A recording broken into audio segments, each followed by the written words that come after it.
Appiah, that's very heartfelt. Just a few things I picked out from what he said. So, first thing that stuck out to me is that he says that as ex-footballers, they have more access and more contacts than your average football person. That's the first thing that stuck with me. He says they have access, the contacts, they are just there. They're not even using them. Secondly, he says he will not go, and I'm not saying that there's anything brewing. He says he will not go and speak to anybody who will play with his intelligence, knowing very much how much he's worth and how much knowledge he can bring to the game. I'm not trying to say anything, but is Stephen Appiah trying to say in any way that perhaps he has offered advice to the current FA and they have not taken it on board? Is he saying that he's not happy with the direction of football in this country based on the sentiments he has made?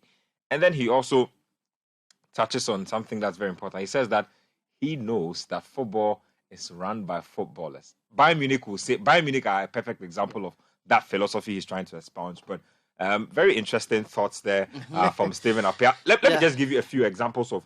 There have been footballers who have been FA presidents, so it's not all in a vacuum. So if you go to Morocco, for instance, Dries Bamous was former Morocco midfielder, played for FAR Rabat from 1963 to 75, made 43 appearances.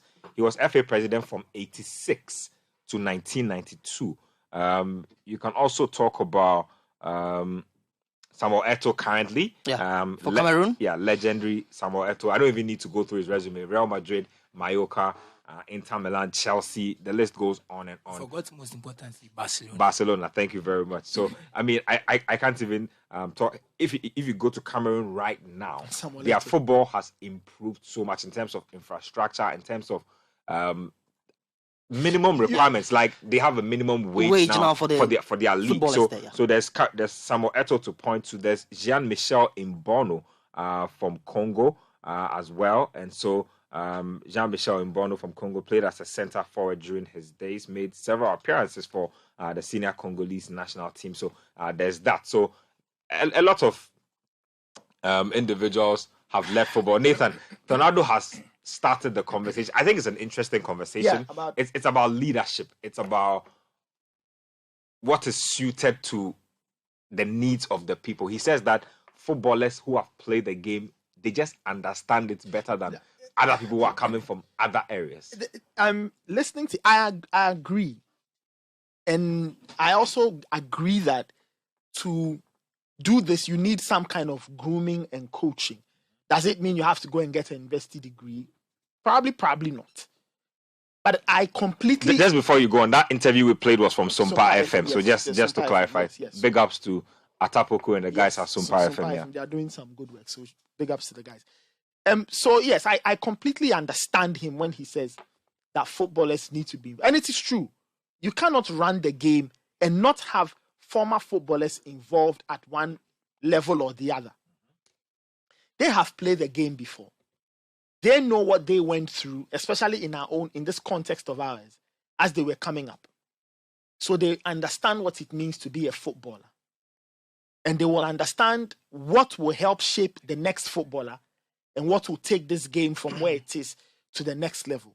Do we need administrators too? Yes, of course. We also need people who know how to get things done. They can execute, can push paper, that kind of thing. So I feel that a good marriage between the technocrats and former footballers will make a lot of sense. I'm not saying we should pack the FA. We shouldn't also take all former and throw them there that run the game. No, you need people with that kind of skill. So for me, a good marriage will work. But where I agree with Tornado through and through, Stephen Appiah through and through, is that you need footballers in the business of running football. You need them there. They may not be in charge, but I feel they need to be involved greatly. One way or the other. Even if they are not heading it, they should be in charge. One way or they need to be involved. They need to be involved. Because they better understand the principal actors of this game, i.e. the players. For example, it beats my imagination, and I've heard, and I'm yet to confirm that, for example, former Black Stars footballer Samuel Osei Kuffour, I've heard some people speculate and say And he could venture into an arena soon? That he's no longer part of the Black Stars Management Committee. I've heard some colleagues following the World Cup say, whether it is true or not, I'm observing. I haven't seen Sami Kofo near the Black Stars in a while. The last 2 games. So I'm observing to see whether it is true or not. For example, we cannot say have the Black Stars and not have a former Black Stars, a distinguished Black Stars player in that setup. In that setup. Okay? Maybe as part of the management committee or in one role or the other, whatever. Technical advice. Yes, in other places. For example, somebody like Oliver Bierhoff, his transition from player to German national team manager, of course, was based on a lot of learning, grooming, and understanding the role. Because in their space, what the team manager does is very different from what another country's team manager will do. So he had to undergo some training. But the point is, Oliver Bierhoff, is part of the structure. He will understand players from his perspective of being a former one himself. So footballers need to be part of this game. We cannot leave it alone to the technocrats and the so-called football people. And that is where I completely side with Stephen Appiah. You need footballers in the mix. Footballers who understand. The other side of the argument, though, that I will concede and make is that if footballers say they want to be part of football, it means that there are certain things that will require grooming. For example, if you say, I played, so I want to coach, it doesn't work that way.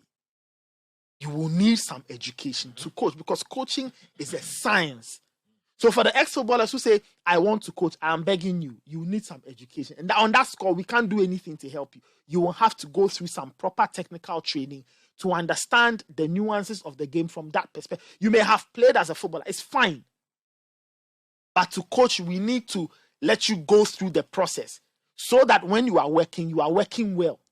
You are working scientifically. You are working in accordance with modern trends and you can do a good job. Because coaching alone is not standing there and shouting, hey, Janiso, channel. That's not the only thing. Those things. No. Even when you do that, you see, you do it, because you are communicating, but you see, there's certain knowledge and things that come with it. So I completely agree with ex-footballers getting involved, depending on what it is they want to do. If they require training, let us give them the training. And I go back to the point that the GFA must be very interested in what footballers are doing now and what they want to do after they retire. Because there are a lot of great brains we leave unattended to. And then they sink their lives into all kinds of very nasty things. And by the time we realize they are on their deathbed and then we are struggling to raise money for them and then we want to save them and it's too late. I feel the GFA should be very interested in what footballers do now and what they want to do when they hang up their boots. I think Tony Bafo's been trumpeting this for a very long time. Yeah. But very important. You know what I'm just looking at right now. So if you look at Senegal, who have been a beacon of success, at least in a short-term conversation, Augustin Senghor is Senegalese FA president. Augustin Senghor is a politician. Yeah. He's a politician, no football background at all, but he happens to own a football club in the country, and through that, so he's a football person, but he's a politician. In that football ecosystem, you have those who are like that. They have their place. But I'm saying that... And he's been knowledgeable to bring in Aliou Cissé, Khalil Fadiga. He surrounded the national team with... You cannot run football without, at a certain level without elite footballers. Yeah. So you want to make a point? I'll come back to that's the whole point. If the footballers have to be there, but there's some merit in saying that you have to have some knowledge.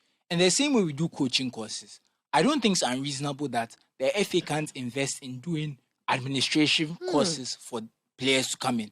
I think if this is what you're suggesting, it makes sense to, if you don't have the education, let's help them get the education. Because you have to be educated, comment, and you're basically trying to keep them away. You're using it to create a bar. To gatekeep. Exactly, that's the right way. You're using it to gatekeep. If you're using it to gatekeep, it's a problem. Because you can't say that people who have played the game, who are interested, who want to come, you want to keep them out. And like Tornado said, for instance, not to even cut you, he said, if, for instance, you need to, let's say, develop your game, look at the contacts he made at Juventus, Fenerbahce, Parma. He can call on any of these people at any time. With Pep Guardiola. Exactly. Imagine. Pavel Nedved is a good buddy of his. He can even call Pep Guardiola and say, and talk. Henny. Come and do coaching. Come and do one or two coaching things seminar. there, Ghanaian Look at Michael coach. Essien, for example. Just giving an example. You can get. Yep. Look at the managers some of these guys have played under. Yep. It's just to show you that he has a point about the contract, and it helps.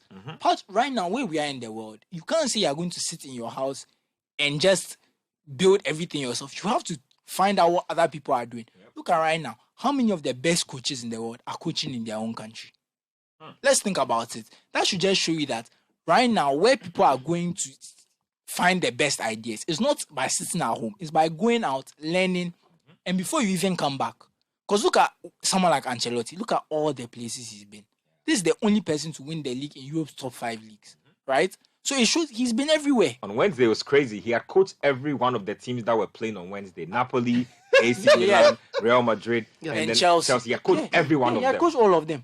That should just tell you that it's not. You don't get where you are by sitting down. And you know what's funny? A lot of people look at Ancelotti now, like how he looks. People don't remember that Ancelotti was actually a footballer. Yeah, there are a lot of people who actually part don't of remember. two Champions Leagues with Milan. Part of Saki's Milan. Saki, And you know when they were buying him, he was a bit older. There was a bit of an uproar. They say his knees are not good. He's old. He's this, and that.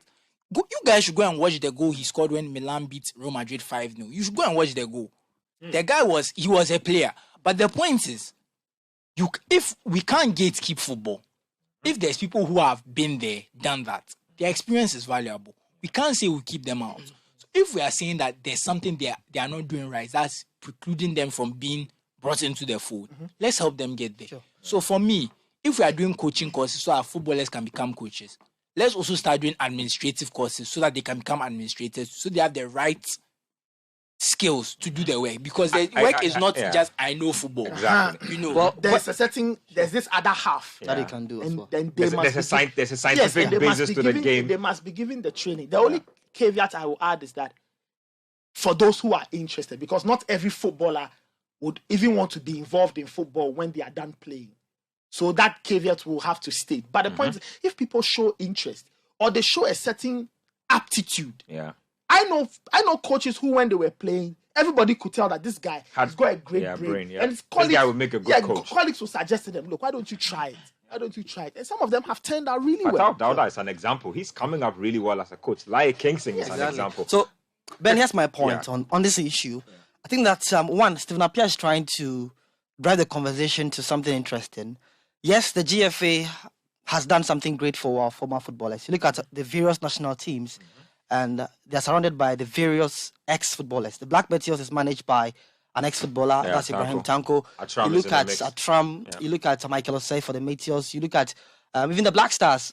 There's George Boateng, the former player. Maybe he didn't play for Ghana though, but he's a former player. Look at the under-20 side also. So basically, there are former players around the various national teams. But the point that I think Appiah is trying to drive is this, that here in Ghana, when it comes to ex-footballers, our mind goes to coaching. But he's trying to move the conversation to policy making. That we shouldn't just see them as, okay, former footballers, so come and help. Coaching is just come their and be area. In the background. Yes. They think they are ready to lead the whole football industry. There should be an area where there should be policy makers. They should be able to bring policies that will be implemented to help Ghana football. That's the conversation that Stephen Appiah is trying to drive here. And I side with everyone who says that. You know what's funny? A lot of his colleagues actually share his sentiments. Exactly. I just also want to say something small. They are also not entitled to be there. That's we should also clarify that you are not entitled to anything. I think where maybe people were not happy with his statement was when he said football is all about English alone and all that. But I think the point I was trying to say is this, that yes, they will try to learn, but we shouldn't base our judgment on, these guys are footballers and so they've not gone to school and all that. See, I look at how we even elect our president. That's a GFA president in Ghana. And for a former footballer to try to win this period, you need lots of cash. You need lots of lobbying. You need to make lots of friends. And ask yourself, he says they have all those contacts. See, ask yourself, for these footballers who just finished playing and are trying to create all this, it will take them some time to try to create all this. Unlike normal the various football administrators who are already friends. Because you need to convince the 48 Division 1 clubs. You need to have links at the Premier League clubs. Because on election day, they are those who vote for you. Maybe Ronaldo is not even happy with the current machinery The structure and all that. of how the election. I remember how Didier Drogba lost his election in Ivory Coast. Exactly. It's not easy if you've played your football outside Ghana and you're coming back to try to find a place in the Ghana football setup. It's not easy. So I think that he's trying to drive that conversation towards that area. That don't see us as just footballers who are good as coaches. There's an area, a huge area that you guys are ignoring, which is policy making. We can also be good as GFA president, because look at our 23 former FA presidents so far, plus Kurt Ekurak. So that's 22 plus Kurt, 23. How many of them are footballers? Ben Kofi, that's the 20th president, was a ex-Black Stars footballer. Yep. But you look through, most of them didn't play to the highest level. Most of them were just politicians and administrators. You see, so Appiah just trying to say that, even if not for him, Stephen Appiah getting to the top of Ghana football, we should try to have that conversation, try to enlighten his teammate or his colleagues that, it's high time we look beyond the coaching area alone for former footballers. It's time that we try to have that conversation and see, okay, which one of us can be good enough for the GFA presidency, and then we help that person to reach that level. It will not be easy at the moment, because you need to have so much to become a GFA president. I can tell you, Kurt's presidency didn't start now. I'm sure it's something that planned a long time. You have to make friends, you have to lobby, you have to, and so it's not. So he's just trying to tell his colleagues that this is the moment. If one of us thinks that in the long term he can be a good GFA president, let's try. But the conversation starts now. Exactly. So, but I'm kind of fortunate how some of the executive council members took the conversation. I know Odosaf has apologized for that comment he made for Stephen Appiah to try and go to school instead of focusing on the GFA presidency. So let's move on from that. But I feel that once this GFA has showed that they're going to help former footballers with the creation of the footballers, I think we have former footballers fund or something. It's high time we help these footballers as well know that they have a place in what policy making of Ghana football. We shouldn't just see them as coaches and then give them national team appointment. That's all Appiah is saying. And I think that for those of you who are insulting a legend like him, he said in the voice clip that there was a point in the Black Stars where he had to pay our winning bonus. So if you know the story of the Black Stars, you know that it wasn't this rosy. Yeah. There were days at the Black Stars people had to sweat, people had to sacrifice to get to this point. And so he has seen all this situation and he's telling you that it can be better than this. Let's try to better it. He's speaking about the links as well. And before I highlighted the links he has at the top European clubs. And I think that yes, if we get some of these guys closer to the GFA, even they can start with the various committees. They should be heading the committees, not just as members. They should be heading the committees so that it can open doors for them in terms of administrative duties. And then we see what the conversations I think it's a good conversation. I always say that Germany is always a good place to go, because Germany has one of the most respected football programs ever created. Bayern Munich are a good example. The German national team are a good example. Remember, Oliver Bierhoff was in charge of running affairs there before the World Cup catastrophe, and he honorably resigned. Rudi Voller and co are still holding up. But just give us a quick overview of, Bayern Munich and how they run their structure with players and how that has turned into such a good machine over time. Look, I think the Bayern model is, and you see this with a lot of other clubs. I think because of the way football is run in Germany, I think because the clubs are owned by fans. So the fans look to the players. I think that's part of the reason that players have so much power and are able to get into these positions very easily. Because if it's a fan-run club where the fans vote on matters, you are elected by the fans, it makes a difference. It's similar to Barcelona, where we see ex-players also getting these roles because there's the fan engagement. But if your club or organization is not being run by the fans, let's say you are a Brighton, for example, where an investor has come in, he wants to make money. He's looking for certain kind of professional. So it depends on the model you are doing. But I think for the Black Stars and for the GFA in general, if you see the GFA as something that's not a money-making venture, it's a state endeavor, that kind of thing. It's something for the nation. You are going to have to look at the people who have been in the sport before, so the footballers. But you also need the right mix of people who can liaise with government, understand some of the kind of legal things you have. It's good we have lawyers there because there's a lot of laws and regulations involved with football. So it's good that we have some lawyers in there, like Prosper Ado. Great. It's great that he fits that profile, that he's there. But it's also good to have footballers mixing in. There's no one size fits all, because you can see there's a lot of FAs that there's no footballers involved, they are doing well. There's also FAs, there's a lot of footballers involved, they are doing well. I think the thing is just the coordination, the ideas, and there has to be a clear agenda. And the people who fit the agenda and can do things should be put in positions. That's how I see it. But I do feel that we do need a bit more ex-footballers, because it's a bit much that there's none in the administration. I think that's a lot. So that's very... we've gone too far to the extreme. It doesn't mean, it doesn't guarantee success, but their voice is necessary.